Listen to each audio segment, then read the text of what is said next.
Hey everyone, my name's Matt. And my name's Cait. And you're listening to Different Strokes, a show where we examine and discuss individual perspectives, ideas and artistic journeys. Are you a musician, visual artist, dancer, filmmaker, or even a small business owner? Well, this podcast will be a resource to help you navigate your personal artistic endeavours. So come hang out with us and let's chat.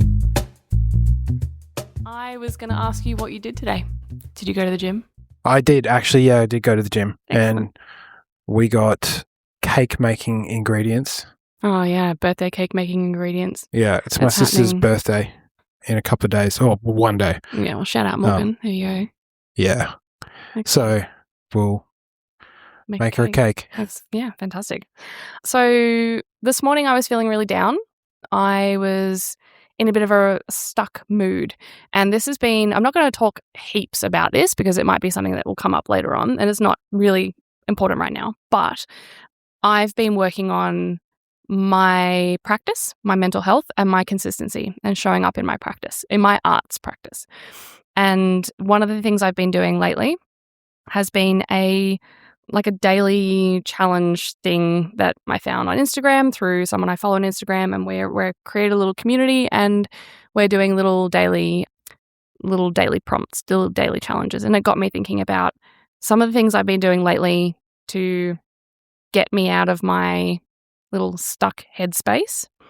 And I wanted to talk a little bit about, I suppose, creating challenges for our listeners. Mm-hmm.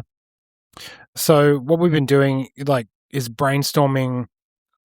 We're gonna go into probably a challenge a week sort of thing, and the idea is that hopefully it provides you with some arrows in your quiver to help you get out of, feeling stuck in your practice. Should we just go into the challenges, each of us? Yeah, I mean, I don't think we need to say any more than what we've said. It's literally just very simple. Yeah. It's creating consistency. It's getting unstuck. It might be that you've not had a consistent practice for a while. You might have been completely out of it. I know I've had a huge break in my art making for a long time, so getting back into it has been extremely challenging. But it might just be for those days that you're uninspired, the days when you're just not quite feeling it and you have no juice, I suppose, in the tank to give to your practice, and you might need just a little quick challenge that it's a warm-up practice even. It could just be a warm-up challenge. Yeah. Okay. Would you like to go first? Sure. So my challenge is, it's techniques to get out of writer's block. And I actually did back in, what year was it? 2016, I did a songwriter's degree, which has sort of set me up writing for my entire career. I had really, really good tutors. So Michael Spivey was one of them. And he had a bunch of challenges, but also little games that you'd play while you were writing. Oh, I like that. One of them was the cup of tea challenge, where he'd say, you make a cup of tea. Yeah. And then basically you write lyrics until the tea goes cold, and then once it's cold, you don't get to do that anymore. Cool. I like that. I like using natural timers. Yeah. I've got a few ideas for that too. Yeah, So cool. I like that. You just make it really hot. So you got Scalding. Yeah. And don't drink it because if you drink it, it'll go colder quicker. I don't know. Yeah. If you want to extend that challenge, you basically make sure you don't leave a spoon in your drink, because a metal spoon will actually draw the heat out of it. Anyway. Your insulated cup. Look, there's a few things you could do. Anyway. There's ways to cheat. So my challenge, like I said, was how to escape writer's block. And these are things that I have done myself. The first one, I'm going to go sort of increasing levels of difficulty. So the first one is for beginners, and this is to write a tune using only bass and melody. So that's something Michael took me through as well, because basically if you've got something that is really stripped back using just bass and then singing over the top of that bass that you've written, or writing a melody over the top of it, whatever you do for melody, then if that works just like that, the tune you're writing has legs. Everything else after that is just coloring.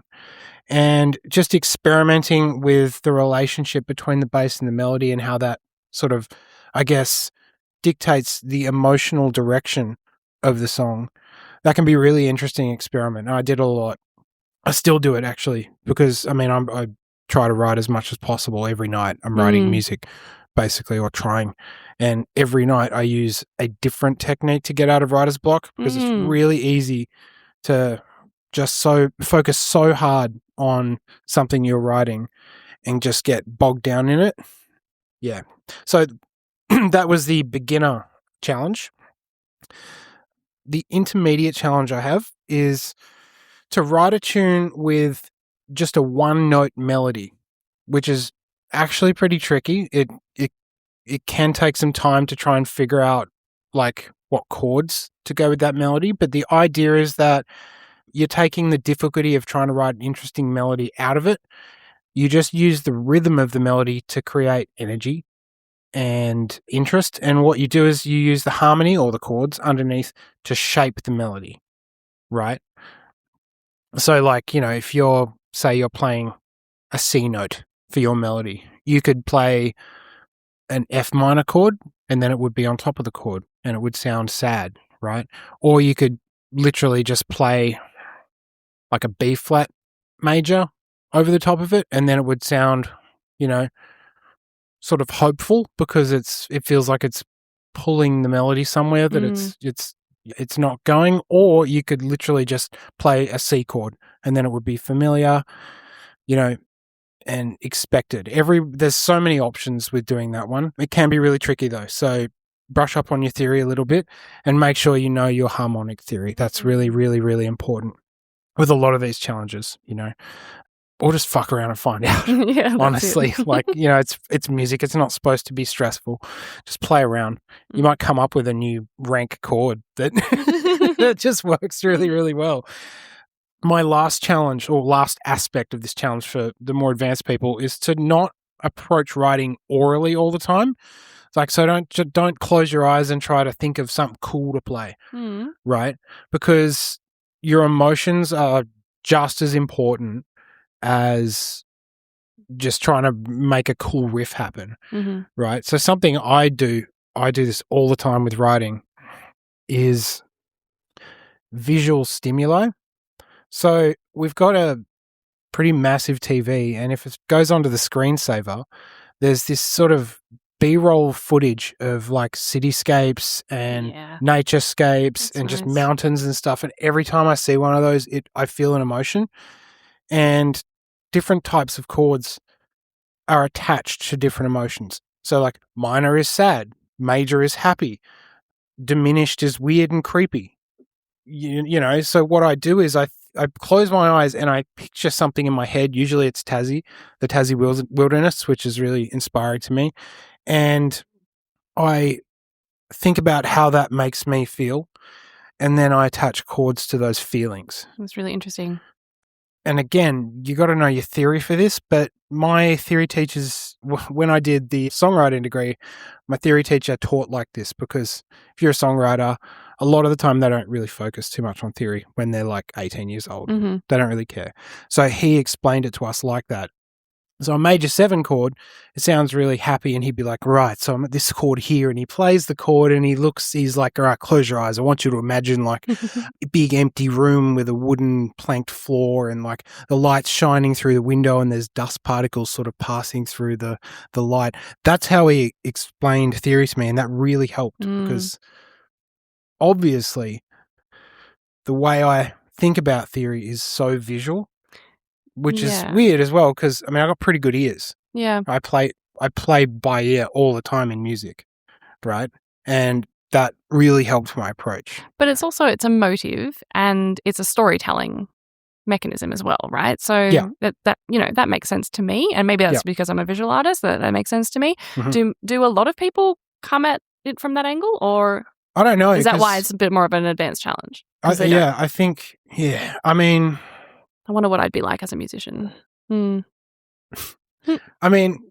don't know, because every time I talk to people about the way I write, which is like this, it's it's either like, oh yeah, that's very interesting, or it's like, okay, Maddie, whatever, like, cool, it works for you, don't Yep. think it's going to work for me, you know.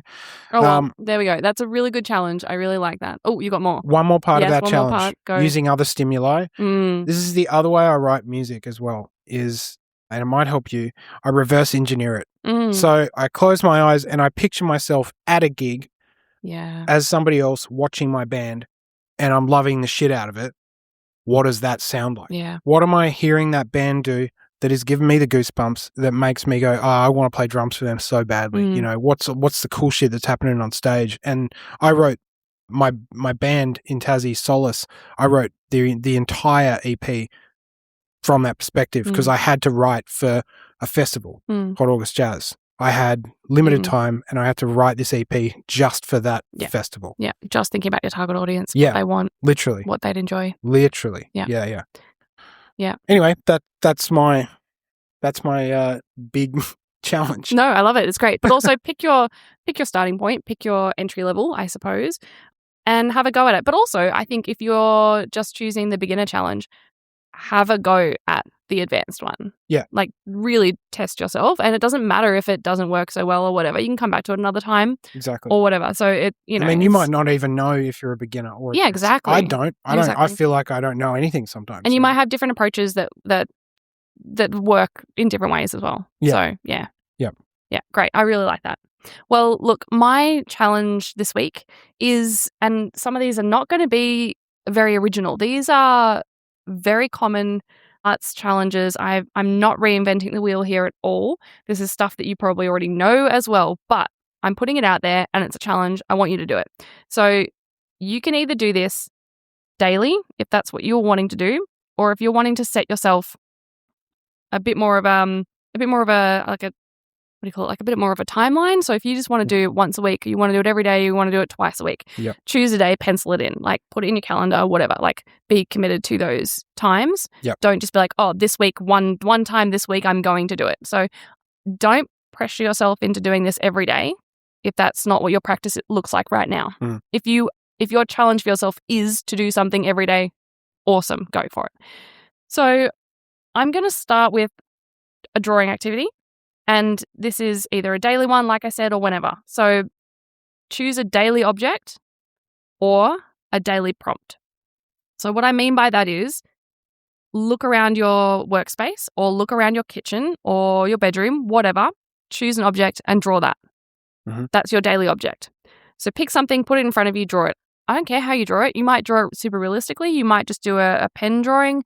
You might draw it really, really roughly and think about the shadows. And maybe you're just doing tonal drawing and you're thinking about the contrast and where the darkest parts of the image are and drawing those in first. That might be it. It doesn't have to be a completed drawing. It doesn't have to be amazing. It's not a work of art, a masterpiece. It's just creating a habit or just literally making marks on paper. That's all it is. Or find prompts. So find a daily prompt. Go to Inktober. So you can literally Google this. So Inktober is what happens every October. And the idea is they're pen drawings so that you don't erase them and make them better. They're small drawings that you do every day of October. And every year they put out a list of, is it 31 days in October? 31. There's 31. I'm so sorry, guys. Matt's just looking at me. I'm just a musician. If there's nothing booked on the 31st of October, there has to be. For me, then it Halloween, doesn't right? exist. I think that's Halloween. I think there's 31 days. Oh my gosh. Anyway, so I'm going to say that there's 31. I'm sorry if I'm totally incorrect here. So there's prompts every day.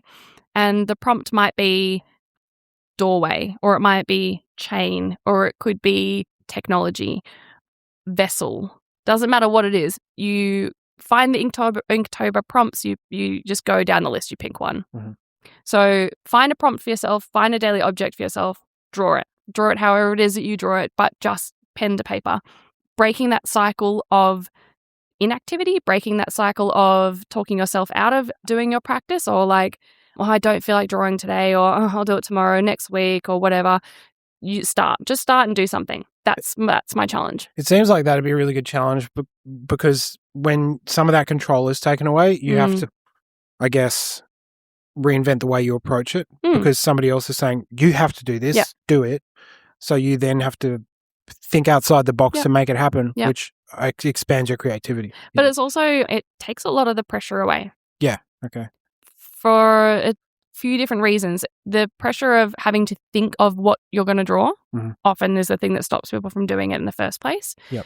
But also the pressure of like, oh, I chose to do this, I draw this, and it looked terrible. Well, I don't know, you might be able to say, well, the reason my drawing doesn't look so great today is because the prompt was a bit crap. Like, I don't know, there's no pressure. It's just, yeah.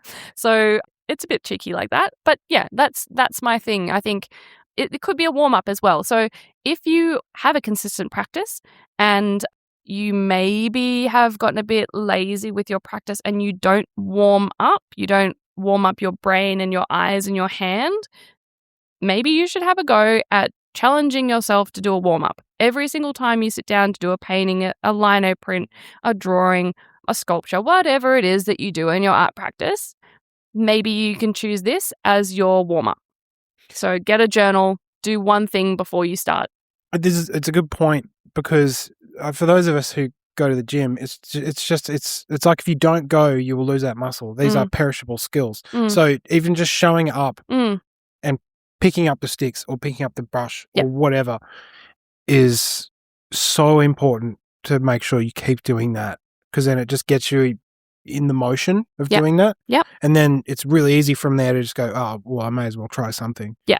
And you just get staying active. This often leads to more productivity in that kind of way with your practice. But this is just, it's literally this, what we're talking about today is getting out of a rut, creating a habit or creating some consistency or a way back in if you've had a bit of a break. Yeah. Little weekly challenge. I like the idea. Yeah. We'll see how long we can keep it going for. See how many challenges we have. That's our challenge. Yeah, that's our challenge. There you go. One thing every week. Yeah. Awesome. So I guess before we wrap up, what are you doing at the moment to challenge yourself? What am I doing at the moment to challenge myself? Yeah, like last night you were doing etching, I think. No, it's a lino print. Lino print? Well, lino cutting. Yeah. I just work here. So yeah, that's it. So what am I doing at the moment to get myself into it? I wrote a list because I wanted to feel like I had a bit of a direction or could be productive. So I wrote down a bunch of ideas. I literally just picked one. I was like, right, cool, I'm going to start with lino printing. I'm going to sit down and I'm going to cut out a lino design and I'm going to print that and see where that goes. Yeah. And honestly, I had a little goal 2 nights ago or something and it was just draw it onto the lino. That's it. I haven't started cutting that piece yet. But my goal that day was draw it on. Cool. So I'm breaking my stuff right down. I'm breaking it right down step by step. But I might actually try this as a warm-up. I'm try and pick a different prompt or something and just use a spare page in my sketchbook and just do that. So but this won't be a daily practice necessarily for me. For me, personally, this would be right before I start something in my workspace. Yeah. So approach it however it fits for you and whatever kind of challenge you're up for, I suppose. Yeah. Cool. Well, for me at the moment, it's been with my writing, just forgetting about melody, chords, bass, any of that, and just trying to approach things atmospherically because, I might have a gig at Dark Mofo and stuff this year, and that's a pretty moody event. So I don't know why I do this. I write for these events. It's almost like it's commissioning a piece. But, I've done that before as well. I've done bodies of work for an exhibition. Yeah. So I'm writing an EP with a trio, and I really want this to feel experimental, but still sort of groovy. I don't know. That whole thing in itself is a challenge, though. Yeah. So not even just the way you're approaching writing it, but in itself, that is. Totally. I mean, I've never really done this before, but like say I'll just hold my hand down my piano and then just fuck around with the knobs and get different sounds. I've never done that. It's like people do it all over Melbourne. I would be doing that all the time. That's just to make weird sounds. It's kind of like throwing paint at a canvas and then seeing if you can make a drawing out of it or a painting out of it. Or it's kind of like throwing paint at a canvas and going, done. Yeah. Which sometimes is very beautiful, expensive art. I've wanted to try that for the longest time, just abstract. Because I can do any bullshit. We can do this. Any bullshit. And, someone will buy it. Yeah, for sure. Someone will buy it. And if no one buys it, I can just be like, it's not that it wasn't good, it's shit. Of course no one's going to buy it. So it's like, you can't lose. Yeah, that's it. The other thing I've been doing, I guess for the last year, because when you move to a new city, I kind of, suss out all the other drummers and try and be Yeah. sneaky and be like, I'm going to learn everything you know, buddy. I'm going to slow down your videos. I'm going to learn it. I'm going to make sure I can keep up. And so in Melbourne, because everyone's come out of like Monash or VCA or, you know, Box Hill, they're all like really good musicians. Really good high standard here. High standard. Yeah. So I've basically been taking everything I already know and being able to do it over an ostinato.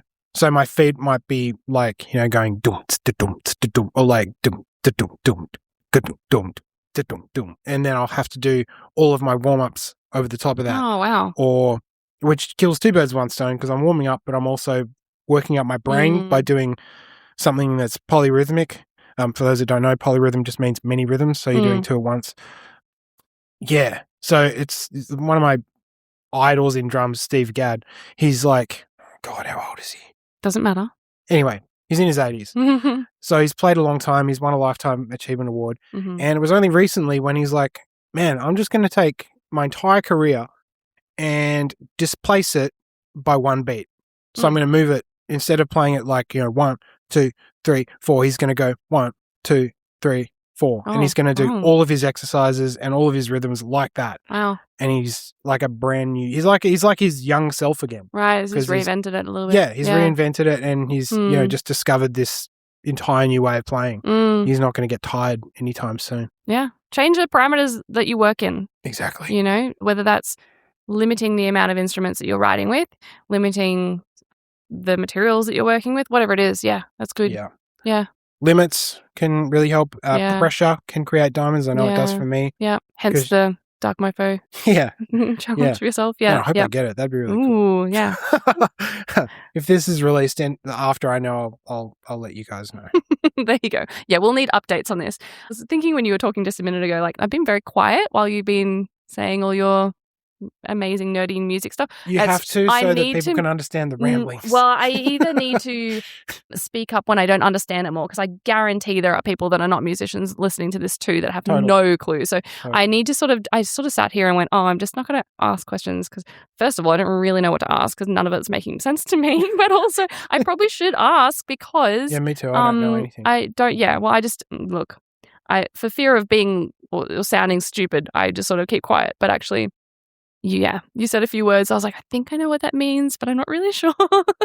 Anyway, I'll work on that. I'll explain it. I'll put in verbal I like that. Captions. I like that. Layman's terms. Dumbing it down? I don't know. Yeah.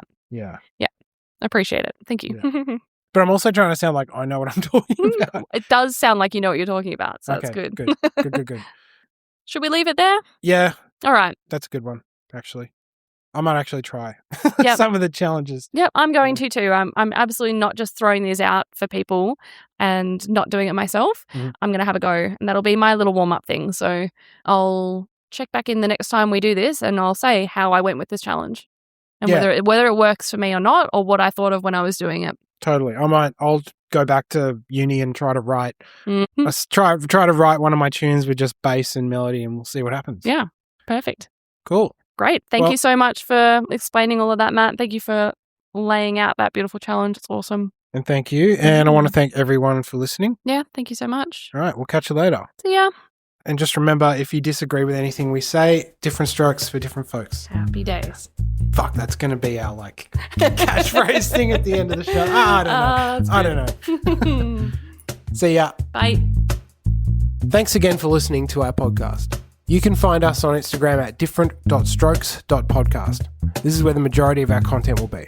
And if you've got any suggestions for guests that you want to hear on the show, you can email us at ds.podcast.melb@gmail.com. So that's Melb as in MELB for Melbourne. And remember, the way that this show grows is if you're sharing it with your friends and subscribing to us wherever it is that you listen to your podcasts. Bye. Bye.